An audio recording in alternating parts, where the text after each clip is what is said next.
오늘은 드리는 기쁨이라는 제목으로 말씀을 드리려고 합니다. 오늘 제가 말씀드리는 주제는 헌금 생활입니다. 목회자에게 이 설교는 참 부담스러운 주제이고 또 성도들도 불편해하는 경우가 많이 있기 때문에 매우 조심스러운 주제이긴 합니다. 일부 때 제가 설교를 하는데 교회 뭐처럼 왔는데 그리고 은혜 받으러 왔는데 헌금 생활 말씀을 하면 얼마나 불편하겠습니까? 가는 날이 장날이라고 마음 잡고 한번 예배드리러 왔다가 괜히 기분만 나빠서 돌아갈 수 있는 주제가 사실은 헌금 생활 주제입니다. 목회자로서 그럼에도 불구하고 교인들에게 올바른 신앙 생활을 가르쳐야 하기 때문에 헌금 생활에 대해서 그래도 1년에 최소 한 번쯤은 말씀을 드려야 되겠다. 그렇게 또 결심을 하고 오늘 이 말씀을 드리려고 합니다.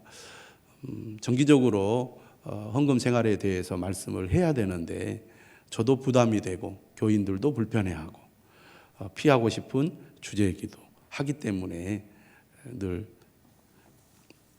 넘어가고 그랬는데 1월 이제 가기 전에 한 번쯤은 말씀을 드려야 되겠다.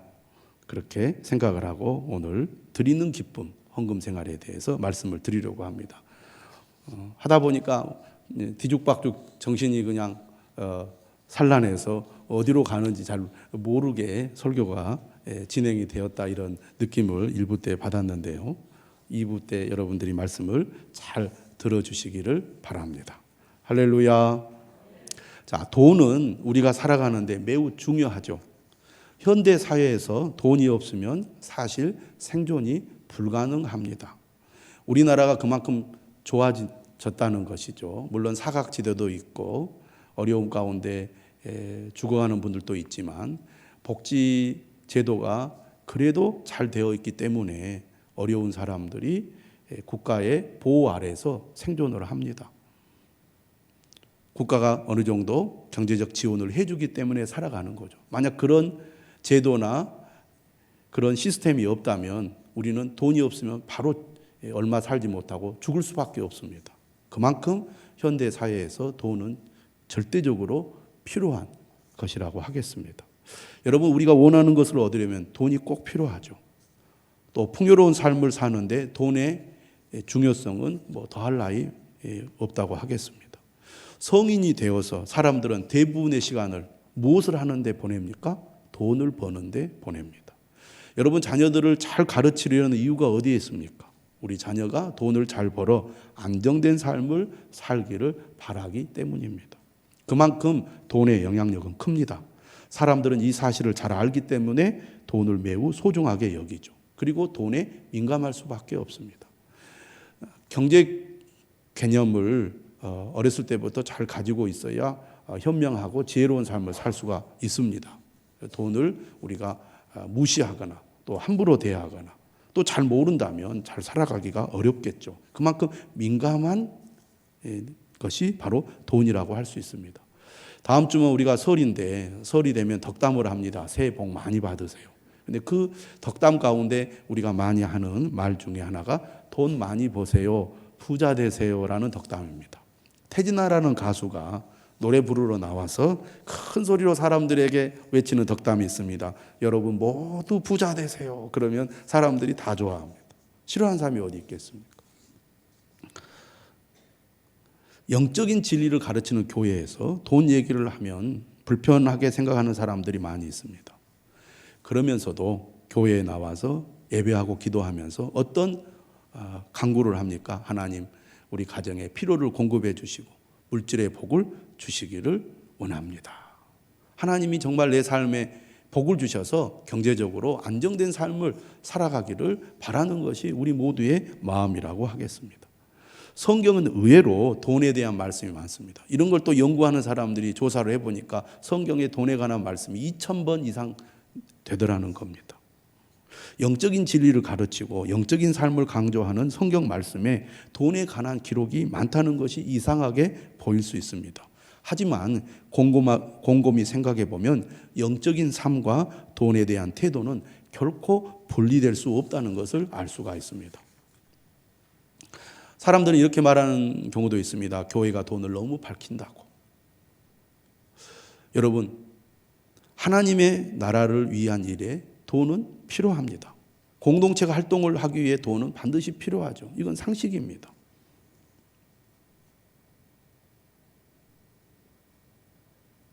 예수님께서도 헌금 생활에 대해서 강조를 하시는데요.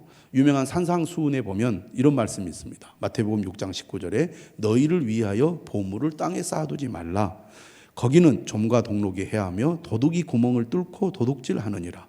오직 너희를 위하여 보물을 하늘에 쌓아두라. 거기는 좀이나 동록이 해하지 못하며 도둑이 구멍을 뚫지도 못하고 도둑질도 못하느니라.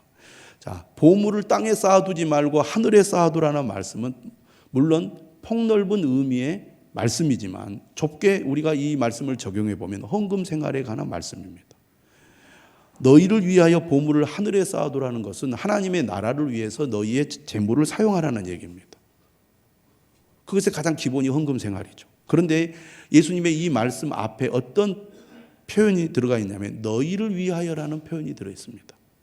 그러니까 예수님께서 하나님을 위하여 보물을 하늘에 쌓아두라, 나를 위하여 보물을 하늘에 쌓아두라 이렇게 말하지 않고 너희를 위하여 보물을 하늘에 쌓아두라고 말씀하고 있어요. 그러니까 보물을 하늘에 쌓는 것이 하늘에 쌓는 그 사람에게 유익하다는 얘기입니다. 주님의 말씀입니다. 왜 그렇게 예수님 말씀하셨느냐 하면 그 다음 21절에 유명한 구절입니다. 한번 따라서 합시다. 내 보물이 있는 그곳에는 내 마음도 있느니라. 왜냐하면 사람은 무엇에 관심과 가치를 두느냐에 따라서 그 사람이 사용하는 재물의 그 방향도 다르다는 것입니다. 다시 말하면 자신이 좋아하는 일, 자신이 관심 있는 일, 자신이 중요하다고 생각되는 일에 사람들은 돈을 사용합니다. 요즘 젊은 사람들, 젊은이들은 돈에 대한 이 개념이 기성세대들보다 훨씬 더 유별나죠. 어떻게 하면 돈을 많이 벌어서 돈을 모을 것인가. 그만큼 사회적 기회가 좁고 취직한다든지 창업을 한다든지 새로운 일을 하는 문이 너무나 좁다 보니까 어떻게 하면 돈을 잘 벌 것인가. 옛날 사람들은 열심히 일해서 돈을 벌겠다는 생각들을 많이 했지만 요즘 사람들은 이제 우리나라가 선진국에 진입했기 때문에 금융에 대한 관심도 많습니다. 그래서 투자하는 거, 그것을 통해서 돈을 벌려는 관심들이 많죠. 그래서 돈에 아주 민감하고 돈 버는 것에 관심이 많고 어떻게 돈을 벌 것인가에 대해서도 관심이 많습니다. 그런데 이 젊은이들을 보면 자신이 좋아하는 것, 자신이 하고자 하는 것에 돈을 사용하는 것에 대해서는 아끼지 않는다는 것입니다. 아무리 돈을 소중하게 여기고 아끼는 사람도 자기가 이것은 중요한 일이다. 이건 가치 있는 일이다. 내가 이것을 위해서 내가 쓰고 싶다라고 한다면 아끼지 않고 쓴다는 것은 무엇을 얘기합니까? 사람들은 그만큼 가치 있는 일에 돈을 사용한다는 것이죠. 그러면 우리가 이렇게 질문할 수 있습니다. 하나님은 우리에게 어떤 분이신가? 하나님이 정말 나에게 소중한 분인가? 가치 있는 분인가? 최고의 가치인가? 우리가 말로는 그렇게 얘기할 수 있고 생각은 그렇게 할 수 있을지 몰라도 진짜 그 사람이 가치 있게 여기는 것은 무엇을 보며 하느냐? 그가 돈을 어디에 쓰느냐를 보면 알 수가 있습니다. 여러분, 우리가 살아가는데 가장 소중한 것을 말한다면 가정일 겁니다. 정말 나에게 소중한 존재가 누구냐고 물어보면 자녀들일 것입니다. 우리는 자녀들을 위해서 어떻게 보면 돈을 법니다. 자녀들을 위해서 축을하고 일을 합니다. 그리고 자녀들을 위해서 그 돈을 거의 다 씁니다. 자녀들을 양육하고 교육하고 자녀들을 뒷바라지 하는데 가장 많은 비율을, 내용을, 돈을 쓴다고 봐도 과언이 아닙니다. 왜? 자녀는 소중하니까. 그렇잖아요. 자녀를 위해서라면 내 목숨도 바칠 수 있다. 그런 마음을 가지는 것이 정상적인 건강한 부모의 마음이죠. 그렇기 때문에 자녀를 위해서 돈을 쓰는 것을 아까워하지 않습니다. 그만큼 자녀가 내게 소중한 가치이기 때문이죠. 똑같이 묻습니다. 하나님은 여러분에게 어떤 가치가 있습니까? 우리가 하나님을 위해서 어떻게 돈을 사용하는가를 보면 우리가 하나님을 정말 가치 있게 여기느냐 그렇지 않느냐를 우리가 판별할 수가 있다는 얘기입니다. 교회가 여러분 얼마나 중요합니까? 하나님께서는 교회를 통해서 사람들을 구원하십니다. 교회를 통해서 믿음을 보존하십니다. 교회를 통해서 우리의 믿음을 성장시킵니다. 교회를 통해서 하나님 나라의 일을 행하십니다. 교회가 없이 말씀이 보존될 수 없고 교회가 없이 믿는 사람들을 구원할 수가 없는 겁니다. 그래서 예수님께서 교회를 세우셨고 그리고 사도 바울이 복음을 전하면서 제일 먼저 한 게 뭡니까? 교회를 세우는 일이었습니다. 교회가 나에게 소중한 가치가 있습니까? 정말 나에게 없어서는 안 될 귀한 곳입니까? 우리가 교회를 위해서 얼마나 헌신하고 드리느냐를 보면 우리가 교회를 가치 있게 여기느냐 그렇지 않느냐 차이가 나는 것입니다. 여러분, 교회를 부정하거나 싫어하는 사람은 당연히 교회를 위해 돈을 사용하는 것을 부정적으로 볼 것입니다. 교회는 맨날 돈만 내라고 한다. 교회가 돈만 좋아한다. 돈 있는 사람만 좋아한다. 교회를 아주 나쁘고 소용없는 그런 집단으로 보는 사람들은 당연히 교회를 그렇게 보겠지요. 하지만 교회의 가치를 알고 교회의 가치가 높다는 것을 인정하는 사람은 교회를 위해 돈을 사용하기를 아까워하지 않습니다. 어떤 일에 헌신하는 사람들은 대부분 삶의 태도가 이렇습니다. 중요하지 않는 일에는 돈을 아낍니다. 심지어 자기 자신을 위해서도 검소한 삶을 살아갑니다. 그러면서 가치 있는 일에는 아까워하지 않고 투자하고 그것을 사용합니다. 그것이 현명한 사람들이 하는 삶의 방식이에요. 왜? 가치 있는 일에 내 삶을 투자하는 것. 그리고 그것을 위해서 내가 소중하게 여기는 재물을 투자하는 것. 그것이 의미 있다고 믿기 때문에 그렇습니다. 성도들을 보면 그렇습니다. 어렵지 넉넉하지 않은 삶에도 불구하고 믿음을 중요하게 여기고 하나님을 귀하게 여기며 하나님 나라의 일에 가치와 소망을 두는 사람은 검소한 삶을 살아가면서 하나님 나라를 위해서 헌신하는 것을 아까워하지 않는다는 것입니다. 여러분, 왜 돈과 신앙은 밀접한 관계가 있습니까? 돈은 하나님의 자리를 차지하여 하나님을 대신하는 대표적인 우상이기 때문입니다. 우리가 하나님을 믿는다고 하면서도 곰곰이 우리 자신을 돌아보면 하나님을 믿기보다는 돈을 의지하고 돈을 신뢰하고 돈을 숭배합니다. 우리가 제일 불안할 때가 언제입니까? 돈이 없을 때입니다. 우리가 제일 괴로워하고 고통스러울 때가 언제입니까? 돈을 잃어버렸을 때입니다. 하나님 때문에 그렇게 괴로워하고 속상해하고 울고 불안해하는 경우는 드뭅니다. 그러니까 냉정하게 말해보면 우리가 진짜 무엇을 의지하고 무엇을 믿고 사느냐. 하나님을 믿는다고 하면서도 돈을 더 의지하고 돈을 더 믿고 살아요. 다시 말하면 우리도 모르는 사이에 우리가 돈의 노예가 되어서 살게 된다는 것입니다. 예수님은 이 사실을 너무나 잘 알고 계셨기 때문에 마태복음 6장 24절 산상수훈에서 이렇게 말합니다. 한 사람이 두 주인을 섬기지 못할 것이니 혹 이를 미워하고 저를 사랑하거나 혹 이를 중히 여기고 저를 경히 여김이라. 너희가 하나님과 재물을 겸하여 섬기지 못하느니라. 너희가 하나님과 재물을 겸하여 섬기지 못한다는 거예요. 11조 헌금은 매우 중요합니다. 예수 그리스도를 믿는 그리스도인이라면 11조 생활을 해야 합니다.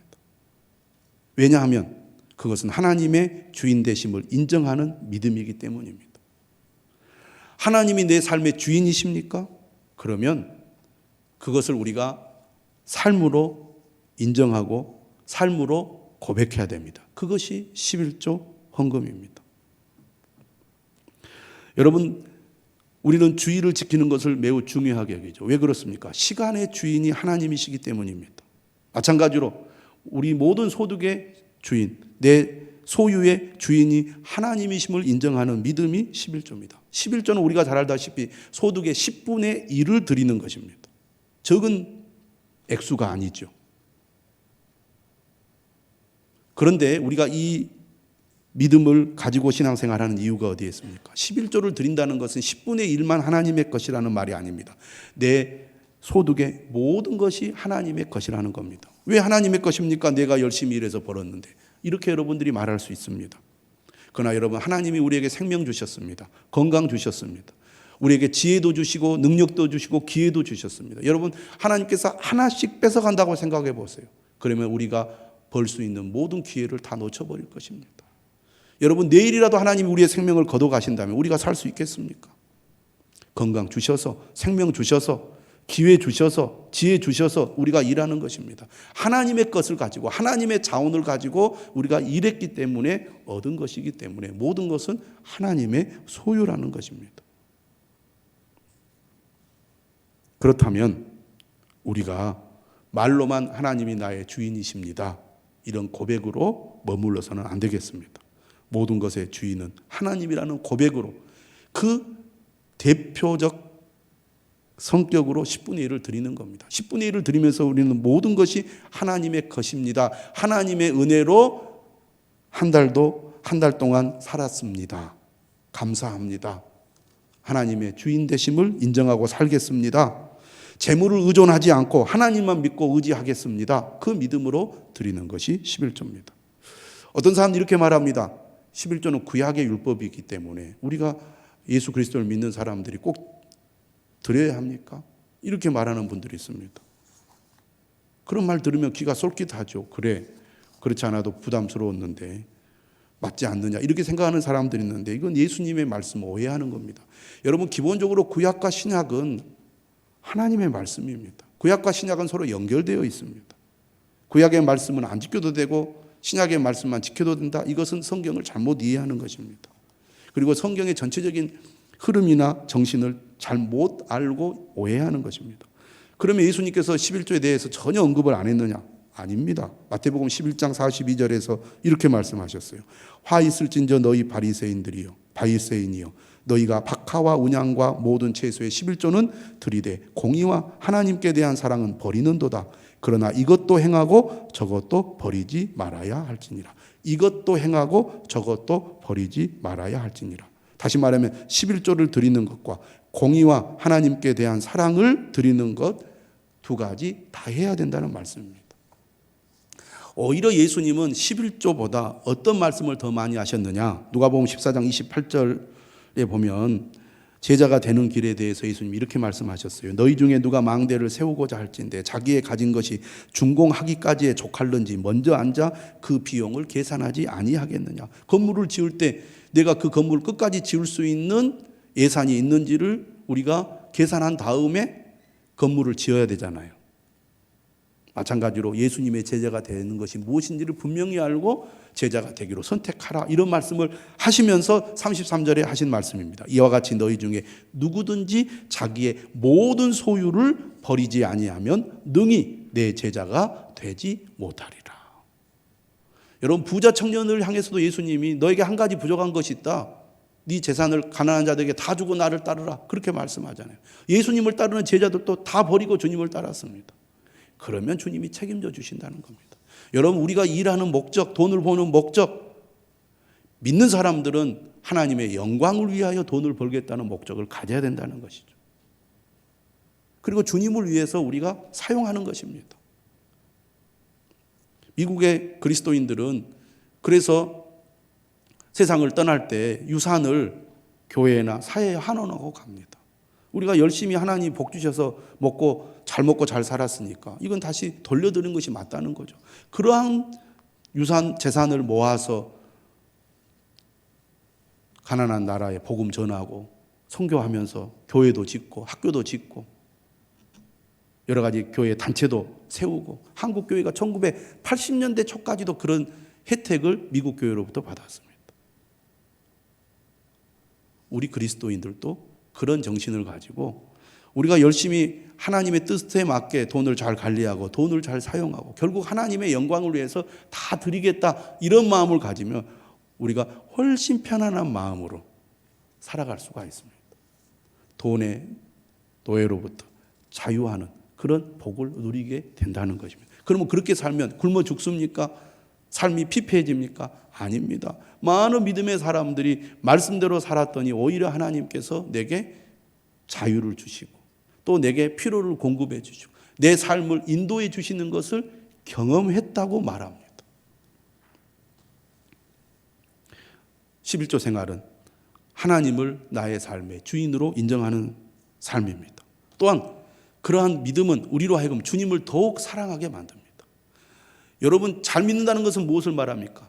제대로 믿는다는 것은 무엇을 말합니까? 의무적으로 주님을 따르는 게 아닙니다. 사랑하는 마음으로 주님을 섬기는 겁니다. 예수님 분명히 말씀하셨어요. 네 마음을 다하고 목숨을 다하고 뜻을 다하여 주 너의 하나님을 사랑하라 하셨으니 이것이 크고 첫째 되는 계명이에요. 여러분, 요즘 사람들은 반려견을 얼마나 소중하게 여긴지 모릅니다. 여러분, 개를 바깥에 묶어놓고 밥도 제때 안 주고 죽든지 살든지 내버려 두면요 사랑의 마음이 안 생겨요. 집안에 놓고 씻어주고 막 보듬어주고 맛있는 거 먹여주고 막 이발도 시키고 아프면 병원에도 데리고 가고 관심과 애정을 쏟을수록 사랑하는 마음이 더 생겨요. 그럼 개도 알아요, 자기를 사랑하는지. 그래서 더 좋아하는 거예요. 그래서 이 반려견을 위한 이 뭐라 그럴까요? 비용 투자를 아까워하지 않습니다. 큰 병에 걸리면 사람보다 훨씬 돈이 더 많이 들어가요. 개를 위한 호텔도 있고요. 지금 개를 데리고 이제는 여행도 갈 수가 있습니다. 개를 드리고 예배당에도 와요. 사랑을 줄수록 더 사랑하는 마음이 생깁니다. 하나님을 사랑할수록 더 사랑하는 마음이 생겨요. 언제 사람은 행복합니까? 사랑할 때 행복합니다. 언제 우리의 믿음 생활이 행복하고 복됩니까? 하나님을 향한 사랑의 마음이 클수록 신앙생활이 힘이 나고 행복한 거예요. 교회 나와서 예배 드릴수록 행복하고요. 말씀을 가까이 할수록 행복하고요. 기도할수록 더 행복해지는 거예요. 왜? 하나님을 향한 사랑이 커지기 때문입니다. 마찬가지로 사람이 가장 소중하게 여기는 재물, 돈을 하나님을 위해서 드리는 것을 기뻐할 때 우리 마음에 하나님을 향한 사랑이 더 커져간다는 것을 여러분들이 꼭 기억하시기를 바랍니다. 11조 생활은 우리로 하여금 믿음을 더 굳게 세워줍니다. 우리가 신앙생활 하다 보면 흔들릴 때가 있어요. 또 교회가 싫을 때가 있고 성도들이 싫을 때가 있고 주님이 싫을 때가 있어요. 그렇게 틈이 생기면 우리가 주님으로부터 멀어집니다. 그런데요, 사람이 보물 있는 곳에 마음이 있다고 힘들고 어려워도 변함없이 하나님 앞에 11조 생활을 드리면요, 그것이 내 믿음을 더 굳게 세워줘요. 내 믿음을 지켜줍니다. 그럼에도 불구하고 내가 주님을 떠날 수 없지. 그럼에도 불구하고 내가 교회를 떠날 수 없지. 내 믿음을 내가 잃어서는 안 돼. 내가 이렇게 헌신해 온 주님을 내가 왜 아무리 내가 지금 시험에 들고 어려움을 겪고 문제가 있다고 내가 주님을 배반해? 그럴 수 없게 된다는 겁니다. 아까워서라도 못 떠나는 거예요. 어떻게 보면. 그리고요, 사람이 여유가 있고 돈이 있으면요, 하나님 의지하지 않게 되어 있습니다. 그러나 우리가 드릴수록 더 갈급한 마음이 생겨요. 내가 의지할 분은 하나님밖에 없습니다. 드리면 재정적으로 더 쪼들어 들지 않겠습니까? 하나님 앞에 드린다고 갑자기 막 재산이 늘어납니까? 오히려 드리면 더 내가 쓸 돈이 줄어드는 거죠. 그러니까 더 간절해집니다. 하나님, 내가 이렇게 하나님을 위해서 내 재물을 드렸는데 내가 이렇게 부족한 가운데도 어떻게 살아갑니까? 하나님 나를 붙들어 주셔야 살아가죠. 그래서 하나님을 더 의지하게 되는 겁니다. 사람이 여유 있고 넉넉하면 하나님 의지할 거 없어요. 내가 내 힘, 내 능력, 내 가진 것으로 살면 되는데 굳이 하나님 의지할 필요가 없게 된다는 것입니다. 그런데 여러분, 드리는 삶은 우리로 하여금 믿음을 더 굳게 세워줍니다. 뿐만 아니라 하나님의 살아계심을 삶에서 체험해요. 하나님이 내 삶 가운데 살아계셔서 나를 도우시고 나와 함께 하시는 것을 경험하는 가장 대표적인 것이 바로 드리는 삶에서 경험하는 것입니다. 여러분, 우리가 하나님 앞에 드리는 삶을 충실히 할 때 어떤 사고가 우리 안에 생기냐면 우선순위를 정하여 사는 습관을 갖게 합니다. 여러분, 사람은 욕심이 끝이 없기 때문에 항상 부족합니다. 항상 부족해요. 그렇기 때문에 내 삶의 우선순위를 정해서 살아가는 습관을 갖게 하고요. 그러다 보니까 오히려 규모 있는 경제 생활을 하게 합니다. 여러분, 주님도 말씀하지만 과도히 아껴도 더 가난하게 된다는 말씀이 잠언에 있습니다. 이상하죠? 우리가 예를 써서 노력하고 벌어도 새는 돈이 항상 있게 마련이고, 삶에는 변수가 있어서 우리가 원치 않는 어려움 속에서 돈을 잃어버리는 경우들이 많습니다. 악착같이 돈을 벌고 예를 써도 그렇게 벌었던 돈을 한순간에 잃어버리는 경우들이 많아요. 그런데 여러분, 정말 하나님을 의지하고 믿음으로 살아가면 하나님께서 기가 막힌 방법으로 우리를 보호해 주실 뿐만 아니라 생각지도 못한 방법으로 하나님께서 우리의 필요를 공급해 주시는 것을 경험하게 됩니다. 아, 정말 하나님이 실제로 나의 삶에 도움이 되시는구나를 경험하는 거예요. 그러니까 교회를 수십 년 다녀도 이런 믿음을 가지지 못한 상태에서 다니는 사람들 결코 하나님의 은혜를 경험하기가 어렵습니다. 그래서 악착같이 일을 하고 벌어도 늘 힘든 삶을 벗어나지 못하는 경우들이 얼마나 많습니까? 우리가 하나님을 온전히 신뢰하고 하나님을 온전히 의지하고 하나님께 온전히 헌신하는 것이 정말 복되다는 것을 믿으시기를 바랍니다. 고린도 후서 9장 8절에 이렇게 말하잖아요. 하나님이 능히 모든 은혜를 너희에게 넘치게 하시나니 이는 너희로 모든 일에 항상 모든 것이 넉넉하여 모든 착한 일을 넘치게 하게 하려 하심이라. 뿐만 아니라 빌립보 교회의 선교 헌금에 대한 감사의 표시로 사도 바울이 이렇게 말했습니다. 빌립보서 4장 19절 나의 하나님이 그리스도 예수 안에서 영광 가운데 그 풍성한 대로 너희 모든 쓸 것을 채우시리라. 실제로 우리가 그러한 하나님의 은혜를 경험하게 될 줄로 믿으시기를 바랍니다. 오늘 말씀은 오병이어 기적 이야기입니다. 사복음서에 다 나와 있습니다. 사복음서에 다 나와 있는 기적 이야기는 거의 없습니다. 오병이어가 어떻게 보면 유일하다고 볼 수가 있어요. 사복음서에 다 나와 있는 이야기가 뭡니까? 예수님의 고난과 죽음과 부활 이야기. 그만큼 이 오병이어 기적은 특별한 의미를 가지고 있습니다. 도무지 믿겨지지 않는 동화와 같은 그런 이야기입니다. 그런데 왜 사복음서에 다 기록되었을까요? 그만큼 중요한 사건이고 예수님이 하나님의 아들 되심을 보여주는 중요한 기적이기 때문입니다. 여기서 보시면 예수님은 어떤 분입니까? 사람들을 긍휼히 여기십니다. 배고픔을 하시고 그 배고픔을 해결해 주시는 분이십니다. 여러분, 오늘도 마찬가지입니다. 우리의 삶의 필요를 아시고 우리의 궁핍함과 어려움을 해결해 주시는 분이심을 꼭 믿으시기를 바랍니다. 믿음으로 주님을 의지하고 주님께 구할 때 주님은 우리를 도와주십니다. 그런 믿음을 우리가 가져야 되겠습니다. 그런데 예수님께서 5천 명이나 되는, 그것도 남자들만 5천 명이니까 실제로는 10,000명이 넘었을 겁니다. 수많은 사람들이 예수님께로 몰려들었을 때 빌립에게 이런 질문을 해요. 오늘 본문 5절에서 이렇게 말합니다. 우리가 어디서 떡을 사서 이 사람들을 먹이겠느냐. 그러자 빌립이 뭐라고 대답을 하냐면 7절에 각 사람으로 조금씩 받게 할지라도 200데나리온의 떡이 부족하리이다. 빌립은 어떤 사람입니까? 매우 현실적인 사람입니다. 어떻게 보면 우리가 살아가는데 이 현실적인 사고 매우 중요합니다. 무턱대고 아무 계획 없이 어떤 일을 저지르거나 일을 처리하는 것은 지혜롭지 못한 것이죠. 그런데 믿음의 사람들에게는 현실적인 감각만 있어서는 안 됩니다. 주님을 절대 신뢰하는 믿음이 꼭 있어야 된다는 거예요.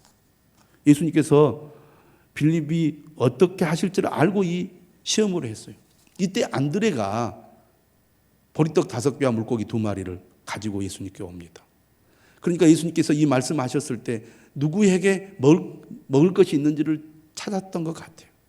그리고 한 아이, 소년이죠. 보리떡 5개와 물고기 2마리를 가지고 있는 걸 알고 그걸 달라고 했을 겁니다. 보리떡 5개는 가난한 사람들이 먹는 거예요. 예수님께서 필요를 하시니까 달라 이렇게 했겠죠.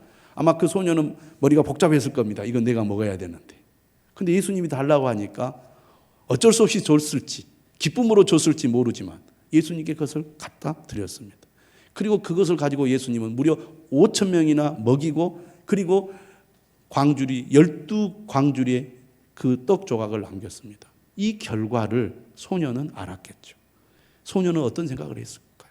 이 작은 것이 예수님 손에 들려졌을 때 엄청난 일을 이루었구나. 아마 그는 기뻤을 겁니다. 내가 배고팠지만 나를 위해서 필요한 떡이었지만 예수님께 드렸더니 이런 놀라운 결과가 일어나다니, 야, 나의 작은 헌신이 주님께 드렸더니 이렇게 크게 사용이 되는구나. 아마 그 안에 기쁨이 있지 않았을까요? 야, 주님께 헌신하면 주님이 놀라운 일을 하시는구나. 저는 우리 모든 성도들이 이런 기쁨을 누릴 수 있기를 바랍니다. 삭개오가 예수님을 만났을 때 그가 기뻐하면서 예수님께 이렇게 말씀했어요. 주여 보시옵소서, 내 소유의 절반을 가난한 자들에게 주겠사오며 만일 누구의 것을 속여 빼앗은 일이 있으면 내 갑절이나 갚겠나이다.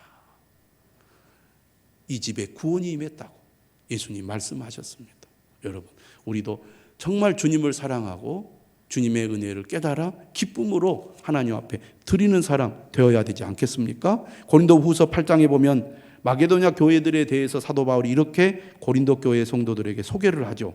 환난의 많은 시련 가운데서 그들의 넘치는 기쁨과 극심한 가난이 그들의 풍성한 연보를 넘치도록 하게 하였느니라. 그들은 극심한 가난 가운데 있었고 환난의 많은 시련 가운데 있었지만 넘치는 기쁨이 있었기 때문에 풍성한 연보를 넘치도록 했다는 것입니다. 그런데 돈 많은 고린도 교인들은 왜 지금 헌금에 참여하지 않느냐, 얼른 참여하라, 바울이 그렇게 얘기하거든요.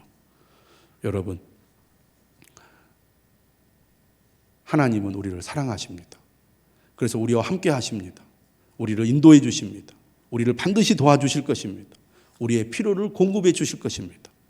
재물이 아니라 하나님을 온전히 의지하고 신뢰하는 믿음을 가지시기를 진심으로 당부를 드립니다. 하나님이 함께 하시고 도우시는 삶을 여러분의 실제 삶 속에서 경험할 수 있기를 주님의 이름으로 축원합니다.